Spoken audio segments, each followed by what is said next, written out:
Let's clear the air. When we hear narcissist, we often picture someone loud, arrogant, maybe even charming.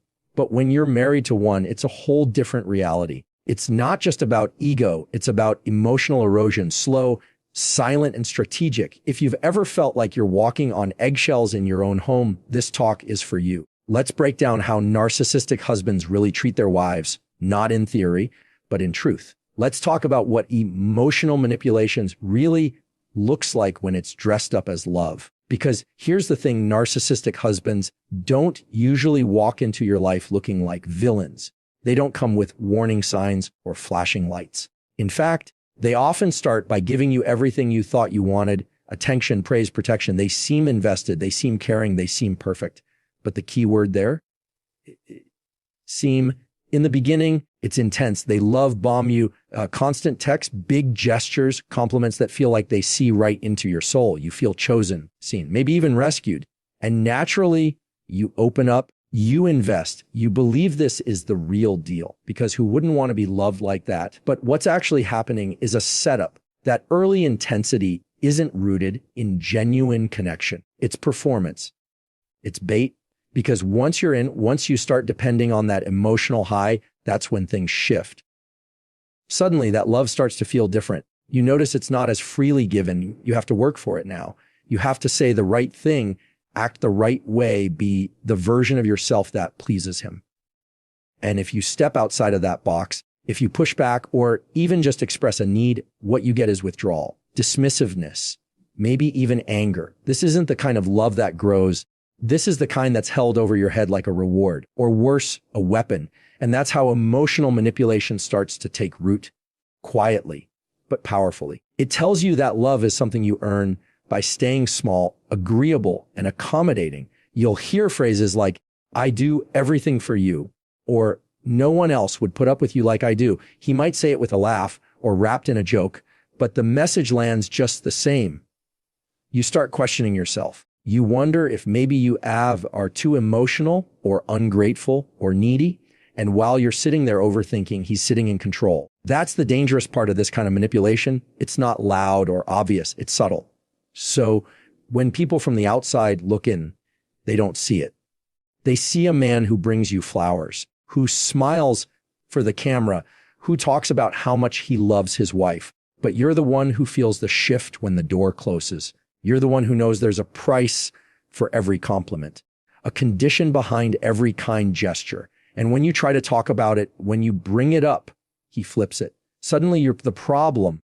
You're overanalyzing. You're too sensitive. He tells you he's just trying to help, just trying to love you. And if you can't see that, then maybe you're the one who's broken. Now you're caught in this loop, trying harder, giving more, just to get back to that version of him you met at the beginning, the version who adored you, who said you were everything he ever wanted. But that version doesn't really exist anymore. Maybe he never did. That's the cycle. That's how emotional manipulation works under the mask of love. It's not about connection. It's about control. And the longer you're in it, the harder it is to see it for what it is. Because you're not just dealing with cruelty. You're dealing with confusion. You're grieving a relationship that never quite existed the way you thought it did. And that grief is real. That hope you held on to, that maybe if you just communicated better or loved harder or were a little less reactive, maybe then he'd go back to who he used to be. That's what keeps you stuck. That's what keeps you silent. But let me tell you something. Clearly, love does not require shrinking. It does not demand silence. Real love shows up consistently. It doesn't keep you guessing. It doesn't turn your heart into a negotiation. So if you're in a relationship where affection feels like a prize you have to win back every day, know that what you're experiencing isn't love. It's emotional manipulation. And manipulation wrapped in "I love you" is still manipulation.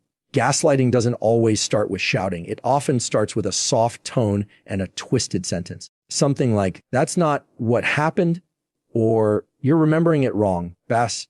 And at first, you might second guess yourself just a little.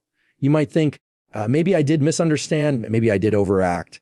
But the thing is, this doesn't happen once or twice. It happens over and over until you begin to trust his version of reality more than your own. That's the power of gaslighting. it doesn't just confuse you. It conditions you. You stop bringing things up. You stop challenging what doesn't sit right. Because every time you do, you're met with denial, deflection, or mockery. You're told you're too sensitive, too dramatic, too emotional. So eventually, to survive the relationship, you learn to silence yourself. You trade your voice for temporary peace. And here's where it gets even trickier. He won't always be overt about it. Narcissistic husbands often wear a calm, collected mask while they do it. So when he says, you always make a big deal out of nothing, it sounds like he's trying to help. When he says, you're misinterpreting what I meant, it sounds like a clarification. But every time he says those things, he's shifting the focus off his behavior and onto your reaction. Now, instead of discussing what he said or did, you're defending how you felt about it. You're stuck in the weeds of, was I too harsh? Did I imagine it? Should I have just let it go? And by the time you're finished analyzing your own emotions, the original issue is buried. That's not resolution. That's a psychological manipulation. What makes this so damaging is how invisible it can be from the outside. Other people might think he's charming, reasonable, maybe even emotionally intelligent. They don't see the emotional landmines you're walking through at home. They don't hear the tone he uses behind closed doors or how he says the exact right thing to make you feel crazy, but never anything so obvious that someone else could call him out on it. It's subtle and it's intentional. He'll rewrite history in real time. You'll recall a conversation clearly, words that stuck with you, moments that left you shaken, and he'll flat out deny it. Not just deny the meaning, but deny it ever happened. And when you insist, when you say, no, I remember exactly what you said, he'll accuse you of twisting things, of having a bad memory, or worse, he'll act like you're unstable for even bringing it up. That constant narrative flipping eats away at your confidence. You stop trusting your instincts. You rely on him to tell you what's true, what's real, what's right. And once that shift happens, you're no longer just emotionally vulnerable, you're dependent. And that's the goal. That's why gaslighting is such a common tool for narcissists, because once you stop trusting yourself, they can shape the story however they want. They get to be the calm one, the rational one, the misunderstood one, and you're just too much. But let's be clear, being emotional isn't a weakness. Reacting to disrespect doesn't make you unstable. Having boundaries doesn't mean you're controlling. These are narratives narcissists use to flip the script and make you question your own worth. And when you try to explain this to someone else, maybe a friend, maybe a therapist, you might struggle to find the words, because gaslighting isn't always what was said. It's how it was said. It's the smirk, the sigh, the slow condescending tone that leaves you feeling small, even when the words themselves seem harmless on paper. You don't walk away from those interactions angry. You walk away confused. And confusion is the sign. That's the feeling gaslighting leaves behind. You won't always feel hurt immediately, but you will feel unsettled. You'll feel like you're losing your grip on something you were sure about. And that's by design. Because if he can keep you doubting, he can keep control. So when your reality starts to feel foggy, when you're always apologizing, but can't even remember what for, when your memory becomes a courtroom and he's always the one winning the case, don't ignore that. That's not a communication problem. That's gaslighting. And the most dangerous lies are the ones that make you doubt your own truth. Don't always notice isolation when it's happening in real time. That's what makes it so effective. It doesn't look like someone locking you in a room. It looks like concern. It sounds like, I just don't think she's good for you anymore, or your family doesn't really support us, do they? And because it starts off sounding like protection, you listen, you trust. At first, he might just raise small doubts. He'll say your best friend talks behind your back, or that she gives you bad advice. Maybe he says your parents are too involved, or that they don't respect your marriage. He'll deliver these comments with a soft tone, maybe even a caring one, like he's just trying to look out for you. And that's how it gets in. Because when someone says they love you, you naturally want to believe that what they're saying is for your good. But over time, the pattern becomes clear. The people who've been part of your support system, your sounding board, your safe space, start to seem unsafe, unreliable or unnecessary. And little by little, you start pulling away. You cancel plans. You stop calling. You don't share as much because now when you do, he questions it. He criticizes. He plants seeds of doubt. So you stop reaching out, not because you want to, but because it's just easier not to. Then you look up one day and realize you're alone. Isolation doesn't always feel like prison. Sometimes it feels like peace because there's less conflict, less tension. But that peace is manufactured.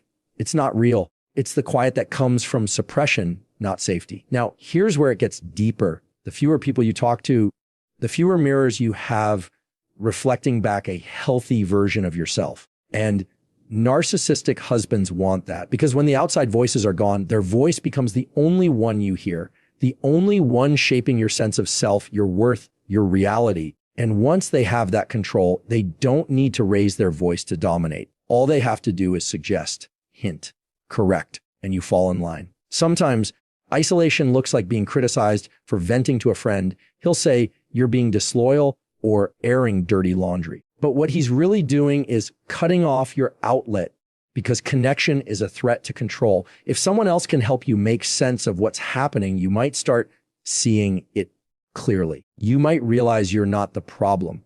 And that's dangerous to someone who needs power to survive. You might hear things like, I'm all you need. Why would you go to them when you have me? And on the surface, those sound like love. But when you look at the pattern, how your world has gotten smaller, how your circle has thinned out, it becomes clear that this isn't love.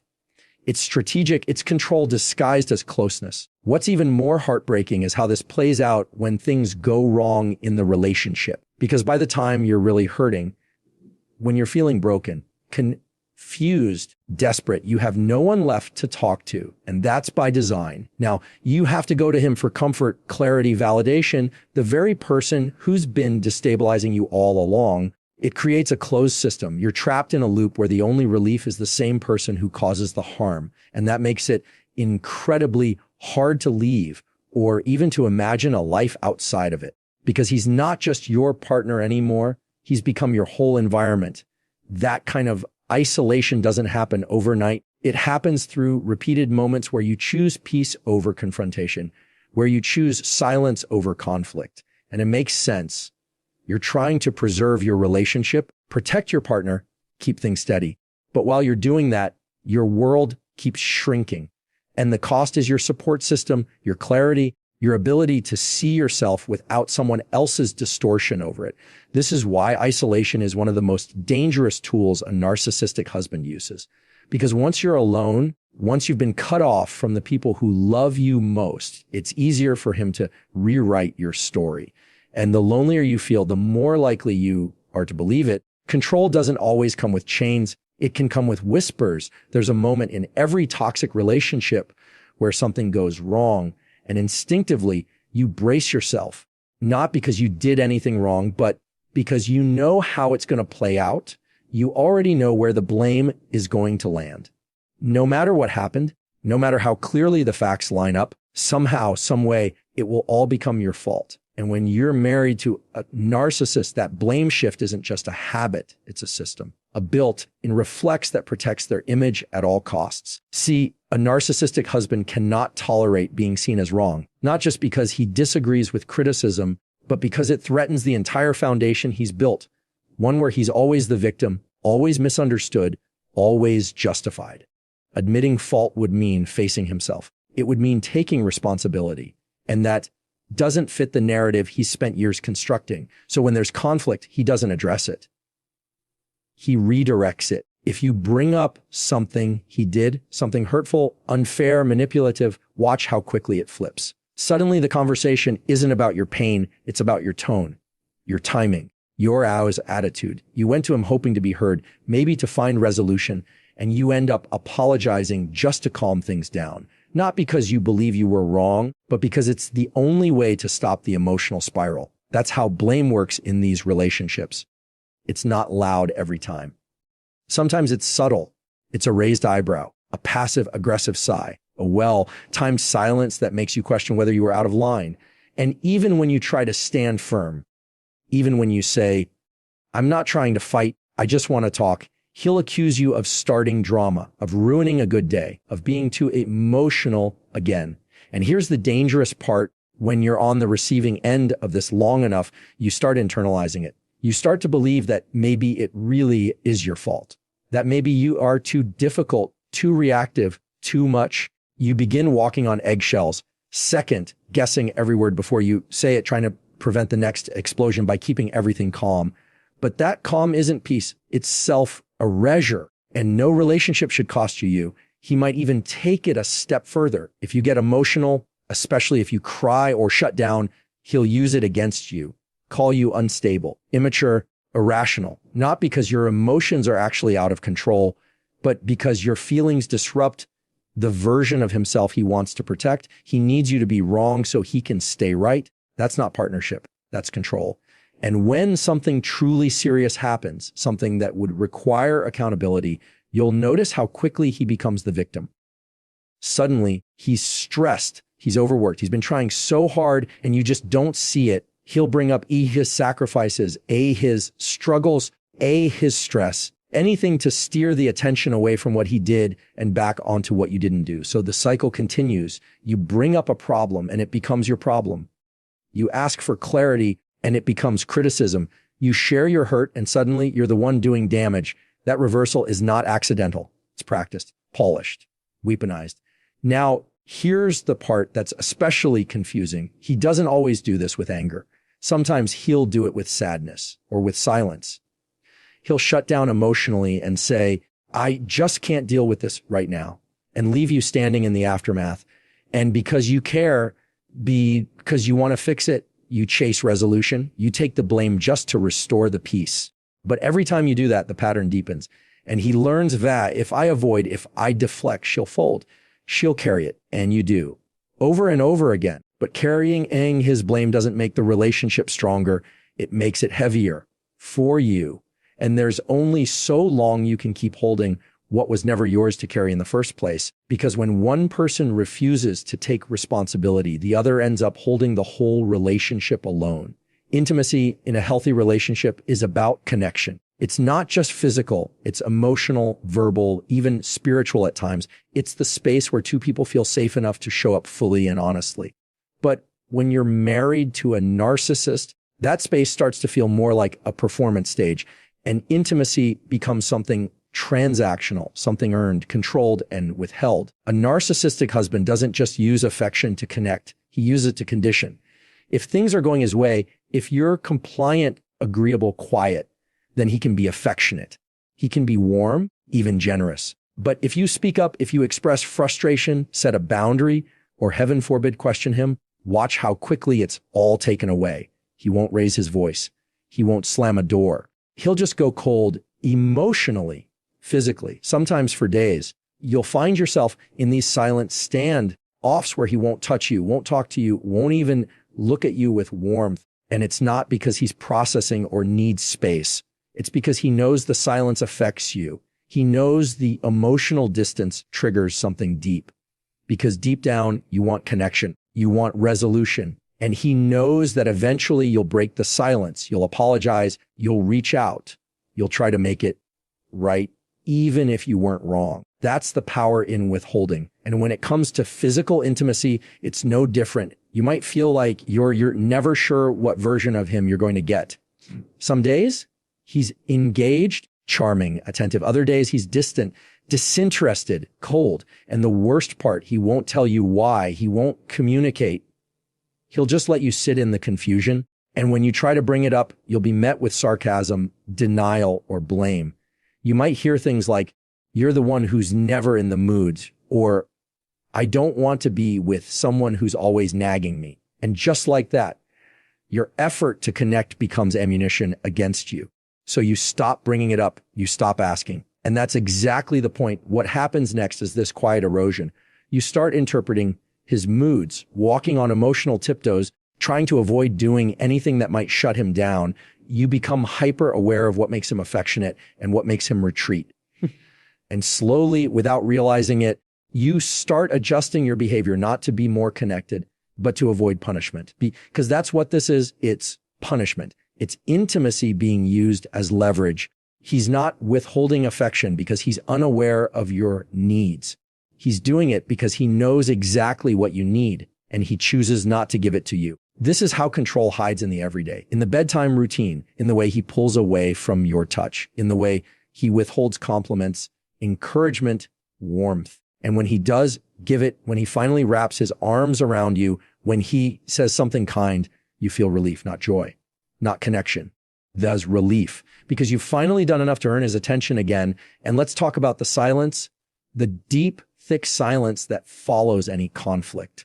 That isn't space. That's a weapon. It's used to make you question your worth, your impact, your place in his world. He knows the silence is louder than yelling. He knows it leaves you anxious, unsettled, wondering if you'll be forgiven, wondering if you should have kept your mouth shut. And so next time, maybe you will. That silence teaches you to shrink, to stop bringing things up, to stop asking for more. And little by little, you disappear inside the relationship. Your voice gets quieter. Your needs get smaller. And still, he calls it love. But love doesn't starve you. Love doesn't go quiet just because it doesn't get its way. Love doesn't treat affection like a paycheck you have to earn after every disagreement. So when you're in a marriage where the connection is conditional, where physical touch feels like a reward and silence is used to punish, you're not being loved, you're being managed. And no one should have to earn affection just to feel safe. If you've found pieces of yourself in what I've shared today, if parts of this felt a little too familiar, know this, you're not overreacting and you're not imagining it. Narcissistic abuse doesn't always show up in broken bones or screaming matches. Sometimes it shows up in slow silencing, in shrinking,